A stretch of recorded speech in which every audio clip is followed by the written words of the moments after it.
Imagine stepping outside your shelter, not knowing if you will still be alive by sunset. The morning air is freezing. Mist hangs over the valley. Your feet sink into soft mud. Somewhere nearby, a wolf is watching. You cannot see it, but it can see you. A few hundred meters away, a cave lion waits in the tall grass. It is larger than any lion alive today. Stronger, heavier, hungrier, high above the cliffs. A giant eagle circles the sky. Below, a pack of hyenas argues over the remains of yesterday's kill. This is not a nightmare.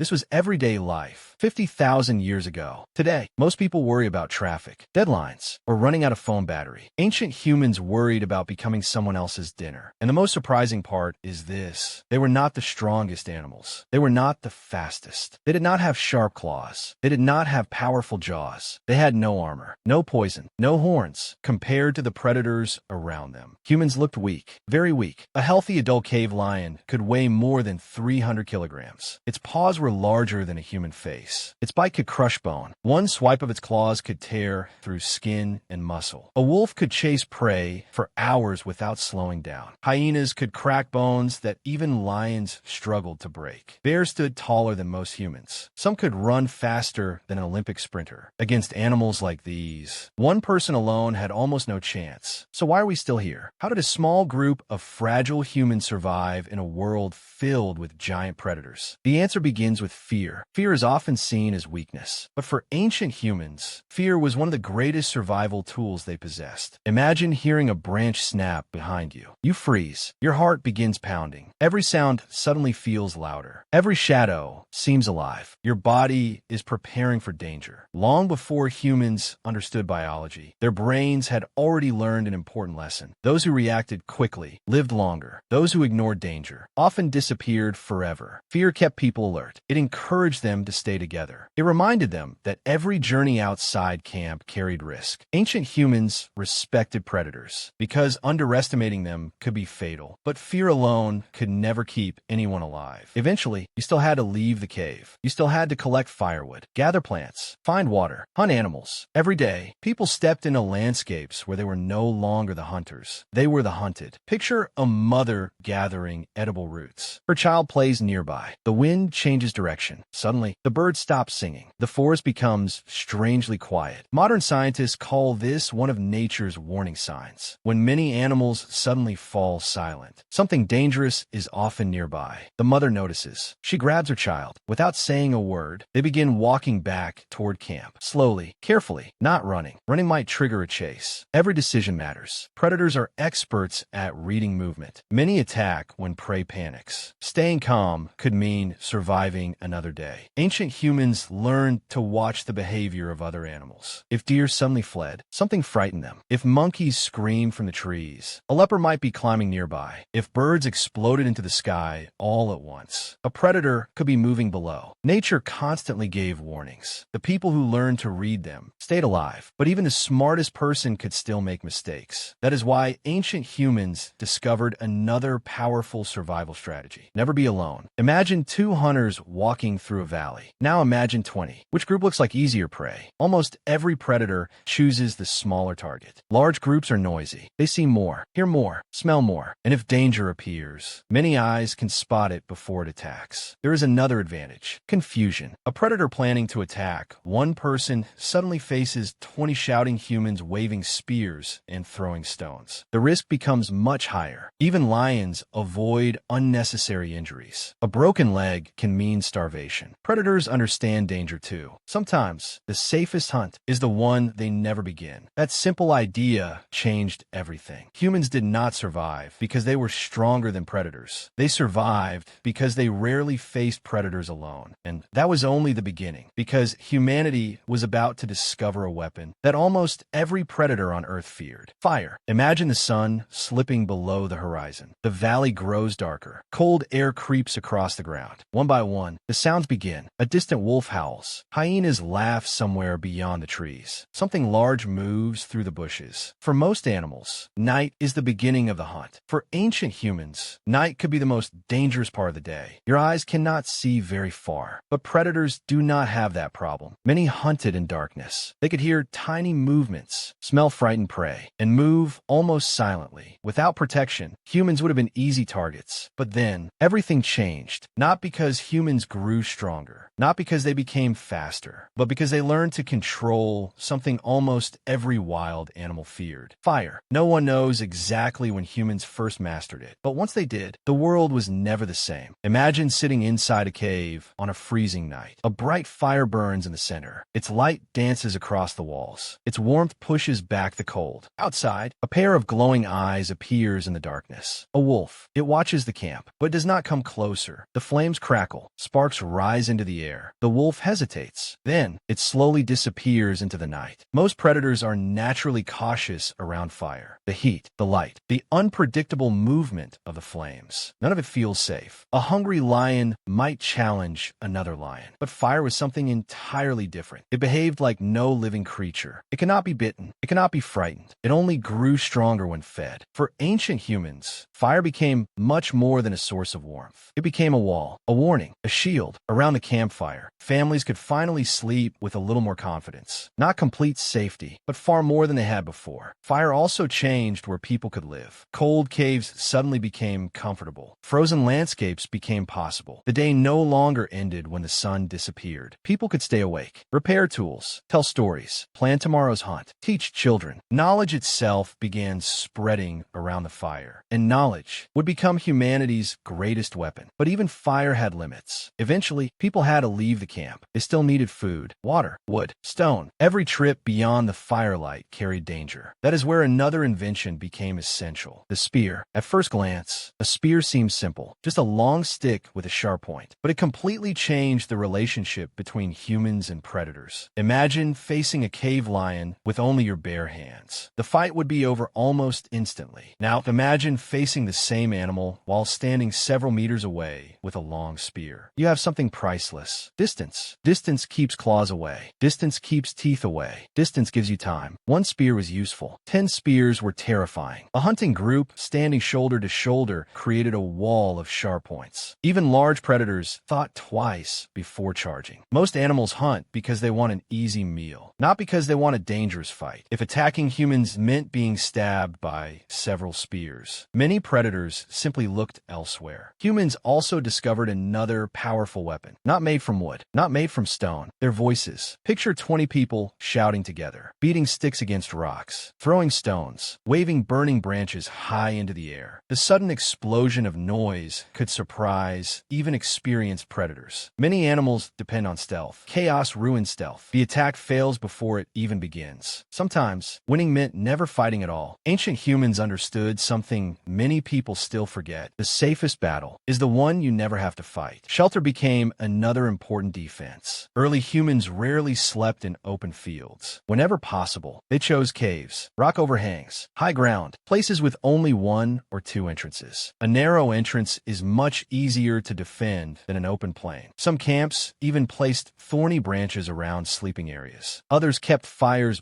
burning through the night. Every small advantage mattered, because survival was rarely about one brilliant idea. It was about dozens of smart decisions repeated every single day. One person gathered firewood. Another watched for danger. Someone repaired spears. Someone cared for children. Everyone had a role. And together, those small jobs became something far greater: a survival strategy, one that predators found increasingly difficult to overcome. Little by little, the balance of power began to change. Humans were no longer simply avoiding predators. They were learning how to outsmart them. Imagine standing on a hill at sunrise. Below you, a herd of wild horses grazes peacefully. Beyond them, a pack of wolves watches from the trees. The wolves are waiting. They are patient. They know the horses will eventually make a mistake. But today, the wolves are not the only hunters. A group of ancient humans watches from another hillside. Unlike the wolves, they are not relying on speed. They are relying on a plan. One hunter points toward a narrow valley. Another quietly circles behind the herd. Others gather along the escape route. No one says a word. They already know what to do. When the signal comes, everyone moves together. The frightened horses run exactly where the hunters expected, not because humans were faster, because they were thinking several steps ahead. That was humanity's greatest advantage: the ability to imagine tomorrow. Most predators react to what is happening now. Humans could prepare for what had not not happened yet. They could remember where lions hunted last season. They could predict where mammoths would travel next month. They could teach children which valleys were dangerous and which ones were safe. Every generation inherited not only tools, but knowledge. Knowledge became humanity's invisible weapon. Imagine a young boy sitting beside the evening fire. An elder points toward the dark forest. He tells the story of a